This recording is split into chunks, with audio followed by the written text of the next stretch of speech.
Yes, good morning children, all of you. Yesterday we have started challenges to political parties, and here we have learned that these political parties also faces some challenges, and it is very important for any organization, for any institute to provide equal treatment, equality in between the members, in between the leaders. Okay, kind of coordination should be there in between their members and leaders.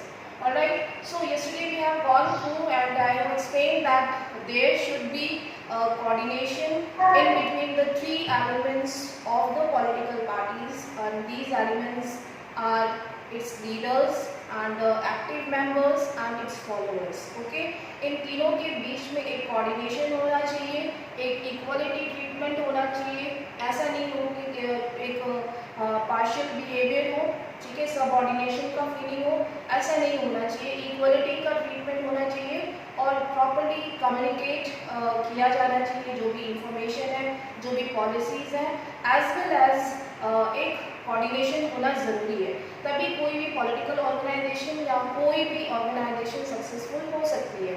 ठीक है, तो political organisation also faces some challenges that we have started yesterday. The first one we have covered, that is lack of internal democracy, and here we have learned that the internal democracy is also very important where the leaders should be elected with the help of their members and their active members. Okay, जो उनके followers हैं उनको एक chance देना चाहिए, fair opportunity दी जानी चाहिए जिससे कि वो अपने चॉइस, अपने लीडर्स को सिलेक्ट कर सके. Otherwise the power will remain in one hand. ठीक है, और जो टॉप लीडर्स हैं they will only get the chance. जो स्मॉल पॉलिटिकल लीडर्स हैं, जो न्यू ग्रोइंग पॉलिटिकल लीडर्स हैं, they will not get the equal opportunity for the development in the political party. Okay, so in this way internal democracy is very important, and the chance or opportunity or fair chance should be given to the small workers and its active members. Okay, otherwise जो small members हैं, जो followers हैं, they will remain busy in making flags and campaigning and protesting, rally करना, इन्हीं में वो involve रह जाएंगे और बाकी की जो इन्फॉर्मेशन या स्कीम्स उन तक नहीं पहुंच पाएंगी और उनको कोई फेयर चांस नहीं मिलेगा. तो that is why internal democracy is very important, so that all the members should they can participate in the organization and equal treatment उनको मिल पाएगा. ठीक है, and here we can see, if you are able to see the whiteboard, the first point it is given here. The first challenge is lack of democracy. You can make points yourself. This time I am not going to provide you the notes. You have to make your notes yourself. Okay. Then second important, here we have learned the second challenge was dynastic succession. That is related to the the hierarchical or hereditary system, जहाँ पे कि एक political leader ये सोचता है कि उसके बाद जो है इस पॉलिटिकल पार्टी का जो लीडर या प्रेसिडेंट हो वो उन्हीं की फैमिली का हो. ठीक है, तो ये एक हम कह सकते हैं कि यूनिवर्सल ट्रुथ है कि जो भी पॉलिटिकल लीडर्स हैं या रूलर्स हैं वो ये चाहेंगे कि उनकी जो जनरेशन है वो भी पावर होल्ड कर सके. ठीक है, तो ये जो ओल्डर डेमोक्रेसीज हैं उनमें भी ये सिस्टम देखने को मिलता है. हमने ये पढ़ा था कल, dynastic succession is all over the world, ये सभी डेमोक्रेसीज में है. बेसिकली इसमें क्या होगा, जो टॉप लीडर्स हैं जैसे कि इम्पॉर्टेंट पोजीशंस हैं in political parties, they will be hold by some of the leaders only, जो कि फैमिली के मेम्बर्स हैं उन्हीं के पास रहेगी, और other members will not get the fair chance again, and it may be possible कि जो less experienced हैं, less knowledgeable हैं, उन्हीं के पास top position रहे, बाकी लोगों के साथ ये fair opportunity उनको ना मिल पाए. ठीक है, जैसे कि आप एग्जाम्पल मैंने दिया था कि किस पार्टी में हो रहा है, आप ऑब्जर्व करके मुझे बताएंगे कमेंट सेक्शन में, लेकिन किसी ने मुझे बताया नहीं कि किस पार्टी में ऐसा दिया जा रहा है. ठीक है। देन अनदर इसका चैलेंज ये है कि अगर इस तरीके का डायरेक्ट सक्सेशन होगा तो ट्रांसपेरेंट पॉलिसीज नहीं होगी, लोगों को एक्चुअल सिचुएशन, एक्चुअल पोजीशन या ग्रोथ जो है वो पार्टी का नहीं होगा, वो डिक्लाइन होगी।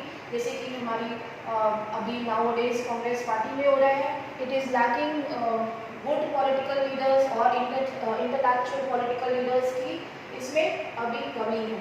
ठीक है।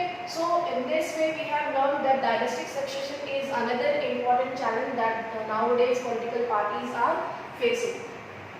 Okay, now I am starting the third important political challenge, that is the role of money and muscle power. In 9th class you have studied about this thing. Muscle power का मतलब क्या है भाई?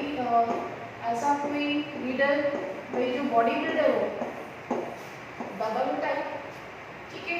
आपने पढ़ा था the role of money and muscle power is increasing nowadays in political organisation.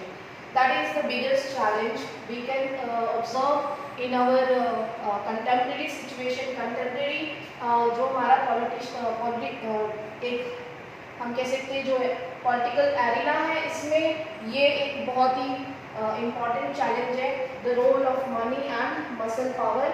Obviously मैं पहला एग्जाम्पल देती हूँ, जो मसल पावर यानी कि जो हमारे दबंग नेता हैं, obviously they will be powerful. ऐसे पावरफुल यानी कि इससे पहले एक चैप्टर था, that chapter we have skipped because it has been deleted from the syllabus, that is political pressure is created by the political party. Okay, जो जितनी भी पॉलिटिकल पार्टीज हैं वर्ल्ड में, वो सब की सब पॉलिटिकल प्रेशर ग्रुप्स हैं, ठीक है। तो उनके पास हमेशा ही एक पॉलिटिकल प्रेशर क्रिएट करने की पावर होती है, ठीक है।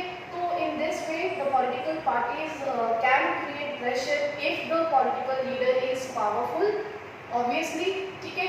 यहाँ पे जो हमारी पार्टी है उसको पता है कि अगर वो किसी भी पॉलिटिकल पावरफुल या दबंग कैंडिडेट को स्टैंड करते हैं, ठीक है, in this way election that person can create pressure on people on particular area जहाँ पे भी जिस भी region में है, and then they can attain some of the votes on them, वहाँ पे उस region में कुछ सीटें तो वो ला ही सकता है, ठीक है।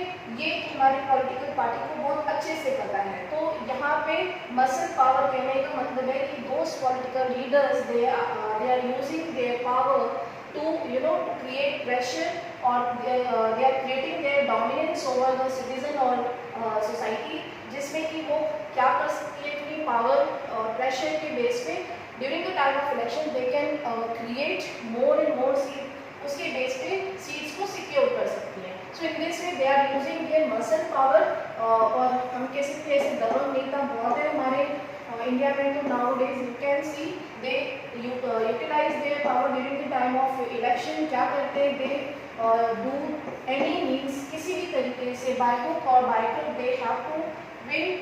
इन this way they do booth capturing. Booth capturing होता है भाई यहाँ पे they also use money and muscle power, डरा धमका के लोगों को वोट देने के लिए प्रेशर क्रिएट करना, ठीक है।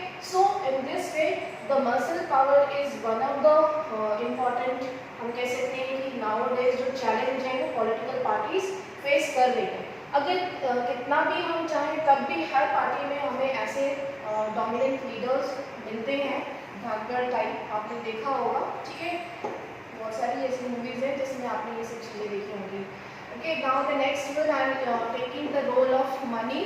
भाई कोई भी पॉलिटिकल पार्टी है, सबसे इम्पॉर्टेंट चीज़ क्या है? आपके पास फंड्स होने चाहिए, मनी होनी चाहिए पॉलिटिकल ऑर्गेनाइजेशन को रन करने के लिए, ठीक है। तो वो पॉलिटिकल पार्टी कहाँ से लेके आएगी? कोई बेसिकली कोई प्रोफेशन तो है नहीं है कि जिसमें उनको अर्न करने को मिलता हो, ठीक है।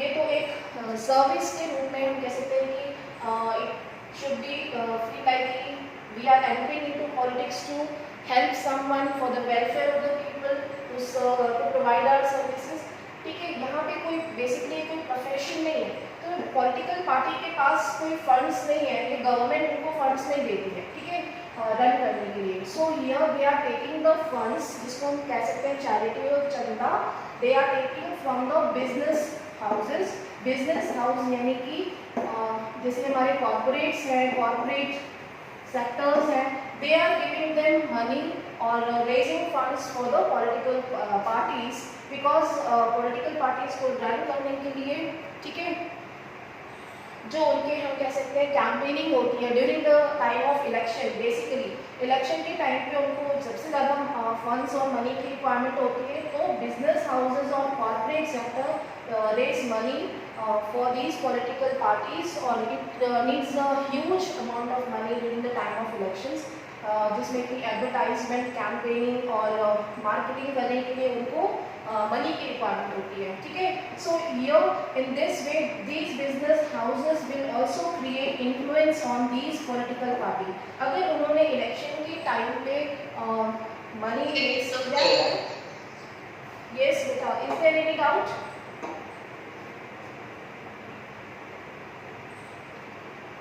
Yes, children. Okay, if the business house or any company is bringing money for the political party, in this way they will have a, or they should have a influence, होगा ही होगा, इसमें कोई हम कह सकते हैं कि कोई डाउट नहीं है कि अगर कोई किसी आप बिजनेस कंपनी से किसी से भी आप फंड्स ले रहे हैं, तो ऑब्वियसली आप उसकी बात मानने के लिए या उसकी बातों के पे इन्फ्लुएंस होंगे ही होंगे, ठीक है। तो ये भी एक चैलेंज है कि जो बिग कंपनीज हैं, जो कॉर्पोरेट हाउसेज हैं, they are generally influenced by any big businessman और बाय दी, यस बेटा बोलिए। आप जो लिखते हो बोर्ड को देख नहीं रहे हैं। Okay, just wait.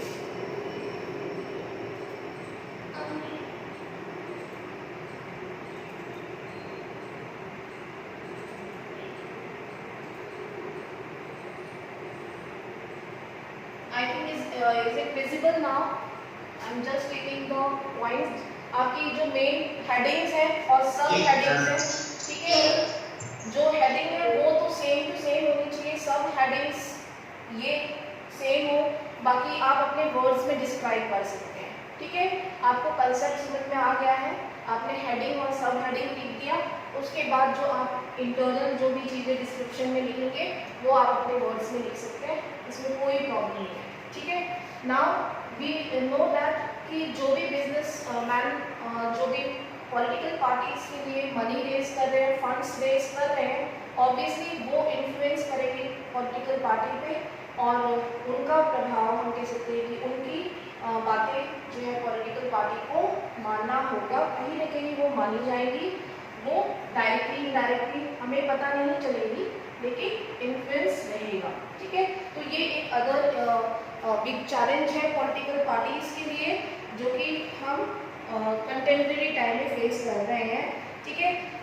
In this वे ये बिग हाउसेज जो है वो क्या करती हैं, कंपनीज जो है वो स्पॉन्सर कर रही हैं, कंपनीज और we can write like that, जो स्पॉन्सरशिप होती है ना, मार्केटिंग, आजकल तो डिजिटल मार्केटिंग हो रही है during the time of election, आप रेडियो पे, इंटरनेट पे, ठीक है, मार्केटिंग देखते हैं, पॉलिटिकल कैंपेनिंग देखते हैं, तो इसके लिए मनी रेज करती है बिजनेस कंपनीज, और this is called as the sponsorship, ठीक है, of the political parties. These are some challenges faced by the political parties। अब इसमें क्या होगा, जो स्मॉल पॉलिटिकल पार्टीज हैं, जहाँ पे कि हो सकता है कि पॉलिटिकल लीडर बहुत ही अच्छा हो, इनोसेंट हो, कैपेबल हो और लोगों के वेलफेयर सर्विस के लिए काम करना चाहता हो, बट उसके पास कोई दबंग नेता नहीं है, उसके पास मनी नहीं है, फंड्स नहीं है, और बिग बिजनेस हाउस उसको प्रोवाइड नहीं कर रहे मनी, तो वो जीत नहीं पाएगा, ठीक है। तो that is also one of the important challenge that is faced by the political parties। Then fourth one I am taking here, lack of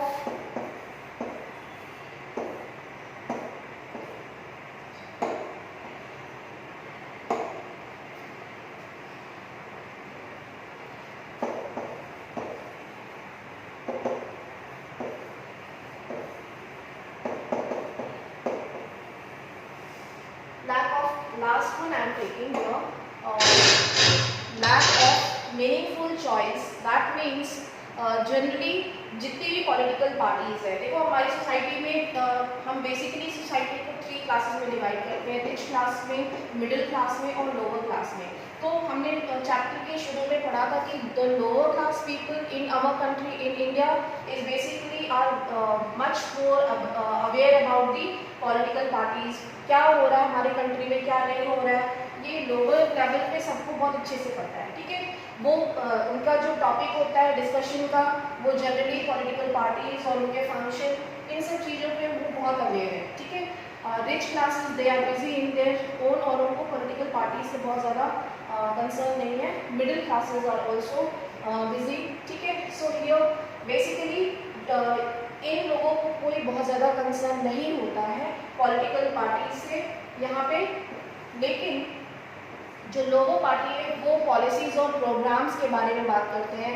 वो लोग क्या उनके लिए स्कीम्स या फैसिलिटीज गवर्नमेंट प्रोवाइड कर रही है उसके बारे में वो डिस्कस करते हैं। तो जनरली अगर हम देखें तो लोअर सेक्शन ऑफ सोसाइटी जो है वो सबसे ज़्यादा पॉलिटिकल पार्टीज़ को इम्पोर्टेंस दे रही है, और उनकी पॉलिटिकल जितने भी मैनिफेस्टो या उनके जो प्रोग्राम्स है उससे वो अफेक्टेड होती है, ठीक है। तो यहाँ पे एक इम्पॉर्टेंट चैलेंज जो पॉलिटिकल पार्टीज फेस कर रही है कि जितने भी पार्टीज इंडिया में हैं दे हैव कोई सिग्निफिकेंट पॉलिसीज या प्रोग्राम्स लेके नहीं आते हो लोग, ठीक है। ज़्यादातर जो पॉलिसीज एंड प्रोग्राम्स हैं सभी पॉलिटिकल पार्टीज में वो एक ही जैसी हमें लगती है। सभी लोग जो है वो पुअर्स की हेल्प करने की बात करते हैं, सभी लोग जो है वो सेक्युलरिज्म या फेडरलिज्म की बात करते हैं, लेकिन किसी भी पॉलिटिकल पार्टी में कोई स्पेसिफिक प्रोग्राम्स अगर हम कहें तो मिडिल क्लास के लिए या फिर हायर क्लास के लिए जनरली नहीं दिखता है। तो हायर क्लासेस और जो मिडिल क्लास है उनका हम कह सकते हैं कि उनका जो इंटरेस्ट है, ठीक है, yes please mute your mic, ठीक है।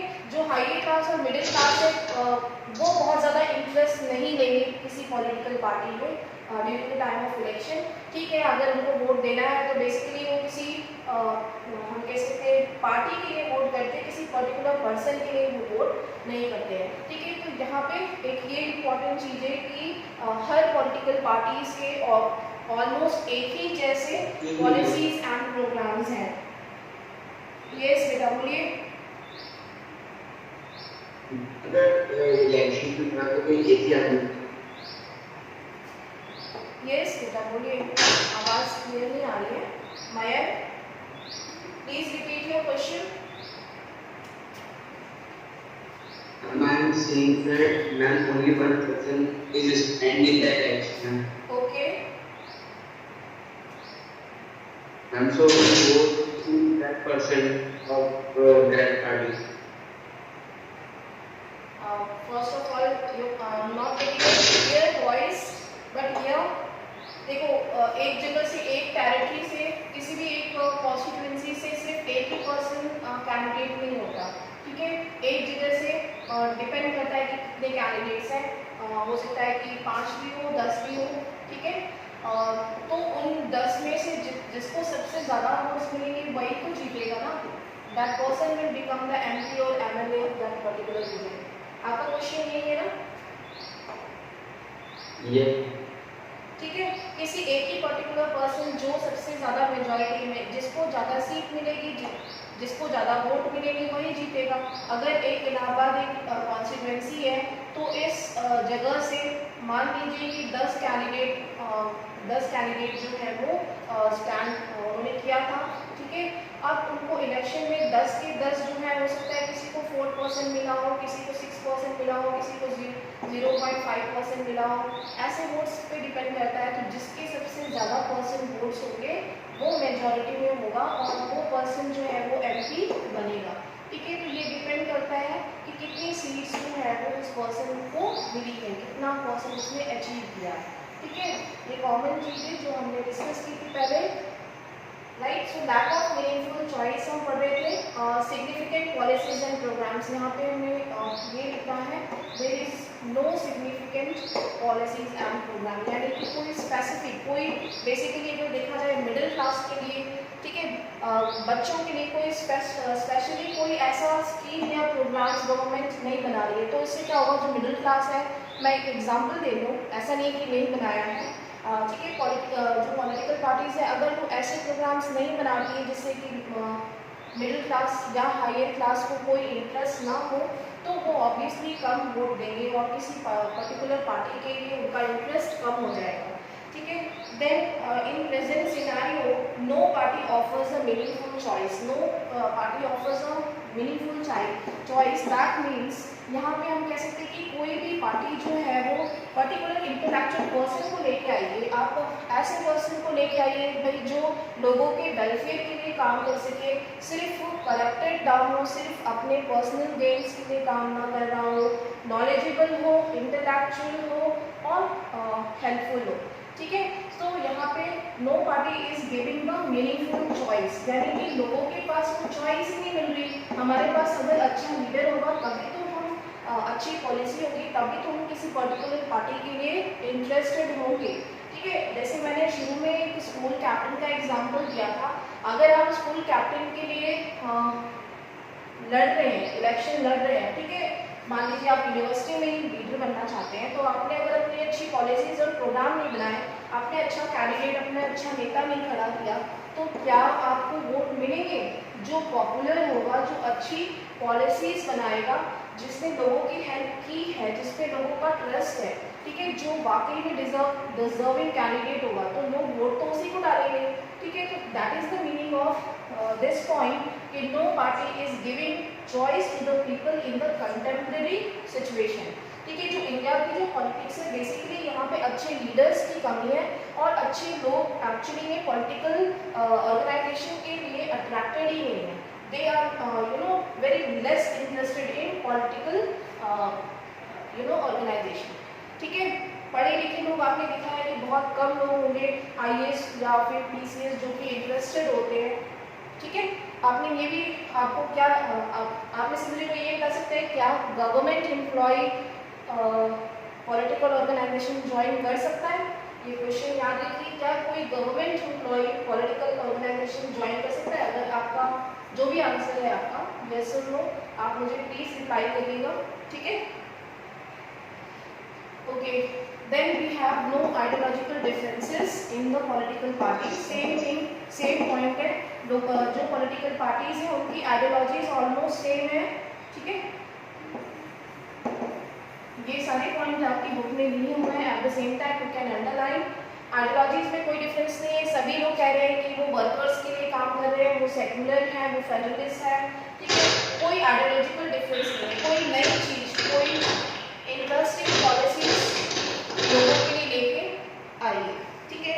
यहाँ पे ये कहने का मतलब है कि जो पार्टीज हैं उनके फंडामेंटल प्रिंसिपल्स अच्छे होने चाहिए ना, लोगों को जिसमें इंटरेस्ट हो वो पॉलिसीज आप बनाइए, तब लोग आपकी पॉलिटिकल पार्टी के लिए इंटरेस्टेड होंगे, okay. I think this topic is clear now. अगर ऐसा होता है, यस बेटा प्लीज म्यूट योर माइक। अगर अच्छी मीनिंगफुल यानी कि लोगों के पास मीनिंगफुल चॉइस होनी चाहिए।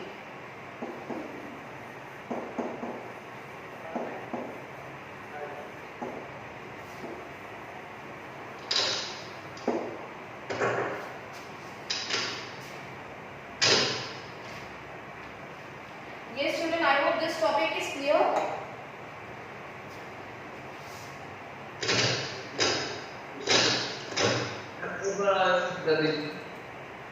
Okay, मैं दोबारा रिपीट कर रही हूँ। Yes children, you can see, look at your book here.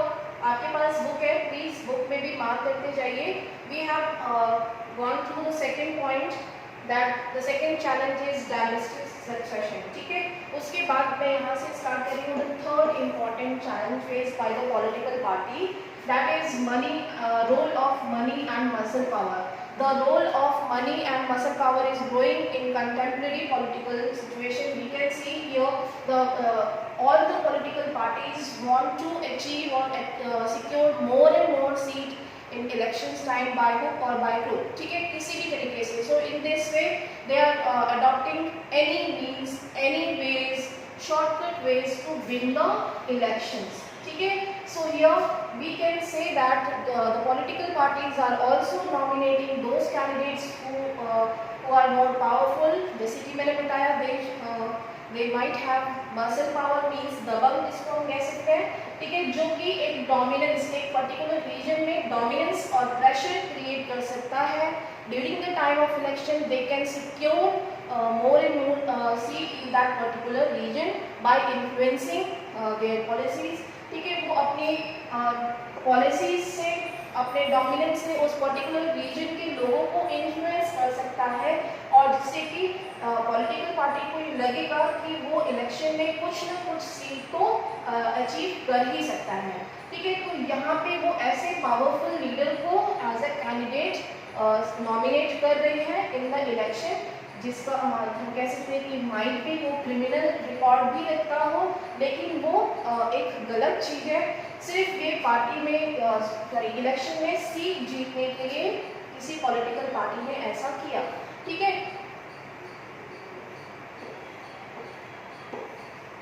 yeah, it is written here. ठीक है, in some cases parties support criminals who can win elections. Democrats all over the world are worried about the increasing role of rich people and big companies in the democratic politics. अभी इसका money का मैंने बताया था. Nowadays we can see the big companies and corporate companies are providing money or raises money for the political parties, and because they need a lot of money for the campaigning, for the advertising during the time of elections. Okay, then fourth challenge we have gone through is that often parties do not seem to offer a meaningful choice to the voters. In order to offer meaningful choice, parties must be significantly different. मैंने यहाँ पे एक point बताया था अभी आपको कि they have no significant policies and program. क्यों? अगर उनके पास अलग अच्छी पॉलिसीज होती तो ऑब्वियसली वोटर्स अट्रैक्ट होते, उनका इंटरेस्ट जगता कि हाँ हमें ये पार्टी की पॉलिसीज और प्रोग्राम अच्छे लगते हैं और हमें तो इसी को नेता चुनना चाहिए. ठीक है, ये एक सिंपल सी बात है. यहाँ पे एक एग्जांपल दिया है that there is very less difference between the two parties in USA, that is Labour Party and the Conservative Party in Britain. ठीक है, इन दोनों पार्टी के बीच में बहुत ही कम डिफरेंस रह गया है, बहुत ही कम, यानी कि ऑलमोस्ट इनकी पॉलिसीज और प्रोग्राम्स तो एक ही जैसे हैं. तो लोगों को ये समझ में कम आएगा कि भाई दोनों में डिफरेंस कुछ भी नहीं है, इस पार्टी को वोट दो या उस पार्टी को वोट दो, दोनों एक ही जैसा काम करेंगे. ठीक है, so in this way you can write your answer. These are the 4 important challenges. यहाँ पे बेसिकली अगर आप एग्जाम्पल दे रहे हैं किसी भी पॉलिटिकल पार्टी का, तो आप एक न्यूट्रल आंसर दीजिए. आप किसी भी पॉलिटिकल पार्टी को क्रिटिसाइज मत करिए, क्योंकि जो चेकर होगा, एग्जामिनर जो कि आपकी कॉपी चेक करेंगे, बेसिकली अगर आपने किसी पॉलिटिकल पार्टी का अगर हम कह सकते हैं कि अगर आपने उसके बारे में बुरा लिख दिया तो मे भी वो उसका सपोर्टर हो सकता है और आपके फिर मार्क्स काट दे. ठीक है, तो ऐसा आप मत करिएगा. एक न्यूट्रल आंसर लिखिएगा कि पॉलिटिकल पार्टीज के ये चैलेंजेस होते हैं. ठीक है, उसके बारे में कोई डिमेरिट्स या उसकी बुराई मत लिखिएगा. ठीक है, clear? Yes, ma'am. Yes, ma'am. Okay, I think this topic is clear to you. Now I am starting the next one. और shall we start tomorrow? इसमें यहाँ तक डाउट है किसी को?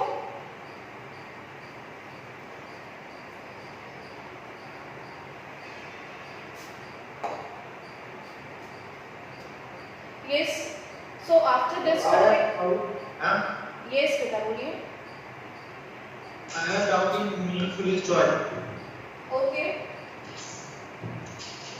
Can you explain?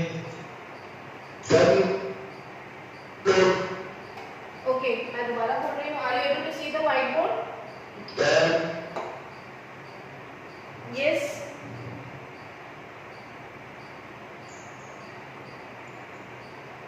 Please repeat your question. Yes, ma'am. Same question. Okay. So children, fourth point is your lack of meaningful choice. Meaningful choice का मतलब क्या होता है? Here meaningful means that actually bring something new, something meaningful to the voters.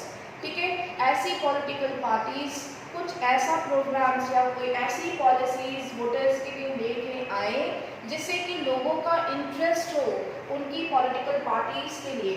ठीक है, मैंने एक example दिया है, जैसे कि जनरली लोअर क्लास पीपल जो है they are very much aware about the political parties. Generally they talk about and discuss every day about the political parties, that what programs they are bringing. ठीक है, but if जो generally middle class है they are not aware, they are just busy in their livelihood. तो अगर कोई policy या programme middle class के लिए लेके आता तो उनका भी इंटरेस्ट होता. ठीक है, ये जस्ट एक एग्जांपल है. ओके, तो एक पर्टिकुलर कम्युनिटी, किसी पर्टिकुलर सोसाइटी के लिए जब पॉलिटिकल पार्टी कोई स्पेसिफिक प्रोग्राम्स या पॉलिसीज बनाती है तो ऑब्वियसली उस पार्टी के लिए लोगों का या वोटर्स का इंटरेस्ट जगेगा. ठीक है, दे will be attracted towards this party और उन पॉलिसीज के लिए वो अट्रैक्ट होंगे.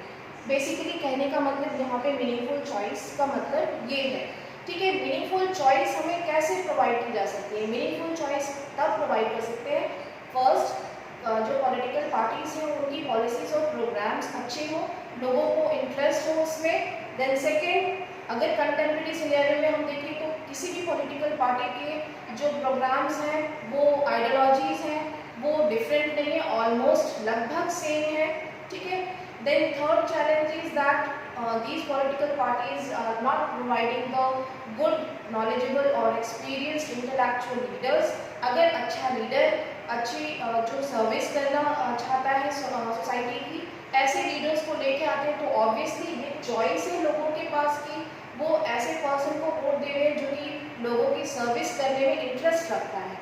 ठीक है, that is the meaning of meaningful choice. यानी कि पहला पॉलिसीज एंड प्रोग्राम्स, दूसरा आइडियोलॉजी और तीसरा उसके लीडर्स. ये तीनों इम्पॉर्टेंट है किसी भी वोटर को अट्रैक्ट करने के लिए और किसी पॉलिटिकल पार्टी को वोट दिलाने के लिए.